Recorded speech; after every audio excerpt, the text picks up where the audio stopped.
ನಾವು ಹೇಳಿದ್ವಿ ನಿಮಗೆ 2 ವರ್ಷದ ಹಿಂದೆನೇ ಷಡ್ಯಂತ್ರಗಳಾಗಿತ್ತು, ಷಡ್ಯಂತ್ರದ ಮಾತುಕತೆಗಳಾಗಿತ್ತು ಅನ್ನೋದಕ್ಕೆ ಇದೇ ಗ್ಯಾಂಗ್ನ ಸದಸ್ಯರು ಬಿಡುಗಡೆ ಮಾಡ್ತಾ ಇರುವ ವಿಡಿಯೋಗಳು ಸಾಕ್ಷಿ ಹೇಳ್ತಾ ಇದೆ. ನೇತ್ರಾವತಿ ತೀರದಲ್ಲಿ ಹೆಣ ಹೂತು ಹಾಕಿದ ಲೆಕ್ಕನೇ ಇಲ್ಲ. ಏನಿಲ್ಲ ಅಂದ್ರೂ 70ಕ್ಕೂ ಹೆಚ್ಚು ಹೆಣಗಳನ್ನು ಹೂತು ಹಾಕಿದ್ದೀನಿ. ಅದರಲ್ಲೂ ಕೇರಳ ಮೂಲದ ಬಿಳಿ ಸೀರೆಯ ಮಹಿಳೆಯ ಶವವನ್ನು ಹೂತು ಹಾಕಿದ್ದೀನಿ. ತರಕಾರಿ ಗಾಡಿಯಲ್ಲಿ ಹೆಣಗಳನ್ನು ತಂದು ಹೂತು ಹಾಕಿದ್ದೀನಿ. ತಿಮರೋಡಿ ಬಳಿ ಬುರುಡೆ ಚಿನ್ನಯ್ಯ ಬಿಟ್ಟಂತಹ ಬುರುಡೆ ತರಕಾರಿ ಗಾಡಿಯಲ್ಲಿ ತರಕಾಗುತ್ತಂತೆ ಹೆಣವನ್ನು. ನೇತ್ರಾವತಿ ತೀರದಲ್ಲಿ ಲೆಕ್ಕನೇ ಇಲ್ಲ, ಅಷ್ಟೊಂದು ಹೆಣಗಳನ್ನು ಹೂತು ಹಾಕಿದ್ದೀನಿ ಅನ್ನೋದು ಈತನ ಮಾತು.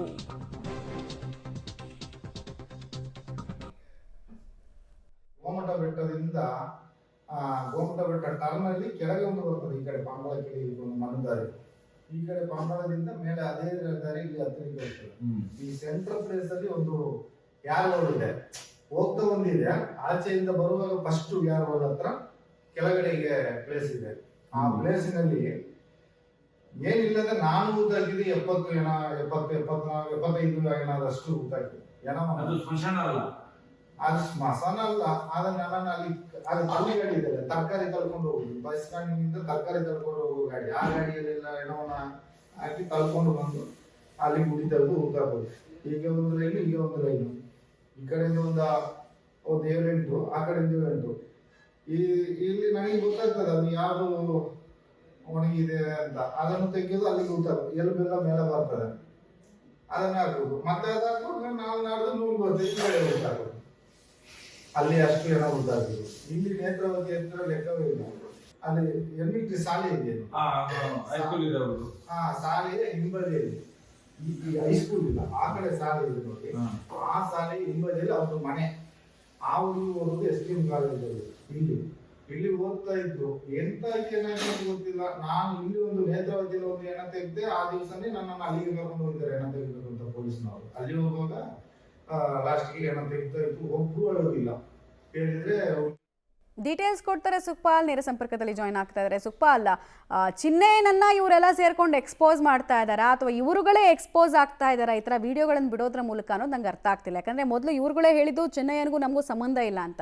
ಎರಡನೇದಾಗಿ ಚಿನ್ನಯ್ಯ ಒಬ್ಬ ಹೀರೋ ಅಂತ ಹೇಳಿದ್ರು. ಮೂರನೇದಾಗಿ ಆತ ಫೈಟರ್ ಅಂತ ಹೇಳಿದ್ರು. ನಾಲ್ಕನೇದಾಗಿ ಈಗ ವಿಲನ್ ಅಂತಿದ್ದಾರೆ. ವಿಲನ್ ಅಂತ ತೋರಿಸೋದಕ್ಕೆ ಸರ್ವ ಪ್ರಯತ್ನಗಳನ್ನು ಮಾಡ್ತಿದ್ದಾರೆ. ಏನು ಕತೆ ಇವ್ರದ್ದು ಅಂತ?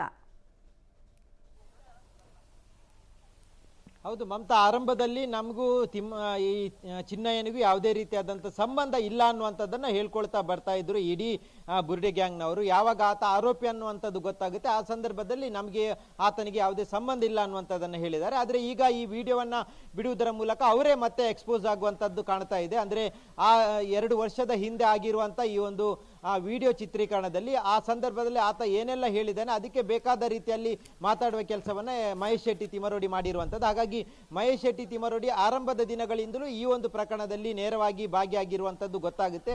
ಆ ಬಳಿಕ ಇದನ್ನ ದೂರು ಕೊಡುವಂಥದ್ದಾಗ್ಲಿ, ವಕೀಲರನ್ನ ಮೀಟ್ ಮಾಡೋದಾಗ್ಲಿ, ನ್ಯಾಯಾಲಯಕ್ಕೆ ಹೋಗೋದಾಗ್ಲಿ ಅಥವಾ ತಲೆಬುರುಡೆಯನ್ನ ತಂದು ಇಡೋದಾಗ್ಲಿ ಎಲ್ಲವೂ ಮಾಡಿರುವಂಥದ್ದು ಇವರೇ ಅನ್ನುವಂಥದ್ದು ಈ ಒಂದು ವಿಡಿಯೋದಲ್ಲಿ ಖಂಡಿತವಾಗಿಯೂ ಗೊತ್ತಾಗುತ್ತೆ. ಇದರ ಸೂತ್ರಧಾರಿಗಳು ಇವರೇ ಅನ್ನುವಂಥದ್ದು ಗೊತ್ತಾಗುತ್ತೆ. ಆದರೆ ಈಗ ಆತ ಆರೋಪಿಯಾಗಿ ಬಂಧನಕ್ಕೊಳಗಾದ ಬಳಿಕ ಇದರಲ್ಲಿ ನಾವ್ಯಾರು ಇಲ್ಲ ಅನ್ನುವಂಥದ್ದನ್ನ ನಿರೂಪಿಸುವ ಪ್ರಯತ್ನಗಳನ್ನ ಈ ವಿಡಿಯೋದ ಮೂಲಕ ಈಗ ಮಾಡ್ತಾ ಇದ್ದಾರೆ. ಇದು SITಗೆ ಅಥವಾ ಜನಸಾಮಾನ್ಯರಿಗೆ ಈ ರೀತಿ ಭಾವನೆ ಬರಲಿ ಅನ್ನುವಂಥದ್ದು ಅವರ ಅಭಿಪ್ರಾಯ ಇರ್ಬೋದು. ಆದರೆ SIT ಈಗಾಗಲೇ ತನಿಖೆಯನ್ನ ಮಾಡಿದೆ. ಚಿನ್ನಯ್ಯನ ಹೇಳಿಕೆ ಆಧಾರದ ಮೇಲೆ ಯಾರೆಲ್ಲ ಇದರ ಹಿಂದೆ ಇದ್ದಾರೆ, ಇದರ ಷಡ್ಯಂತರ ರೂಪಿಸಿದವರು ಯಾರು ಅನ್ನುವಂಥ ನಿರ್ಧಾರಕ್ಕೆ SIT ಅಧಿಕಾರಿಗಳು ಬಂದಿದ್ದಾರೆ. ಈ ಹಿನ್ನೆಲೆಯಲ್ಲಿ ಹೈಕೋರ್ಟ್ನಲ್ಲಿ ವಾದ ಮಂಡಿಸುವಂತ ಸಂದರ್ಭದಲ್ಲೂ ಇದು ಷಡ್ಯಂತರ ಅನ್ನುವಂಥದ್ದನ್ನ SITಯ ಪರವಾದಂಥ ವಕೀಲರು ಹೇಳಿರುವಂಥದ್ದನ್ನು ನಾವು ಗಮನಿಸಬಹುದು. ಹಾಗಾಗಿ ಈ ಒಂದು ವಿಡಿಯೋವನ್ನ ಬಿಡುವುದರ ಮೂಲಕ ಮತ್ತೆ ಇವರು ಮತ್ತಷ್ಟು ಈ ಒಂದು ಪ್ರಕರಣದಲ್ಲಿ ಭಾಗಿಯಾಗಿದ್ದಾರೆ ಅನ್ನುವಂಥದ್ದೇ ಹೆಚ್ಚಾಗಿ ಗೊತ್ತಾಗುವಂತ ವಿಚಾರ. ಮಮತಾ, ಧನ್ಯವಾದ ಸುಖಪಾಲ್ ತಮ್ಮೆಲ್ಲ ಮಾಹಿತಿಗಾಗಿ. ಒಟ್ಟಿನಲ್ಲಿ ಈ ಆರೋಪದಿಂದ ಓಡೋದಕ್ಕೆ ಪ್ರಯತ್ನ ಪಡ್ತಾ ಇದ್ದಾರೆ. ಹುಡುಕ್ತಾ ಇರೋ ದಾರಿಗಳೆಲ್ಲವೂ ಕೂಡ ಒಂದೊಂದಾಗಿ ಅವರೇ ಬಂದ್ ಮಾಡ್ಕೊಳ್ತಾ ಇದ್ದಾರೆ.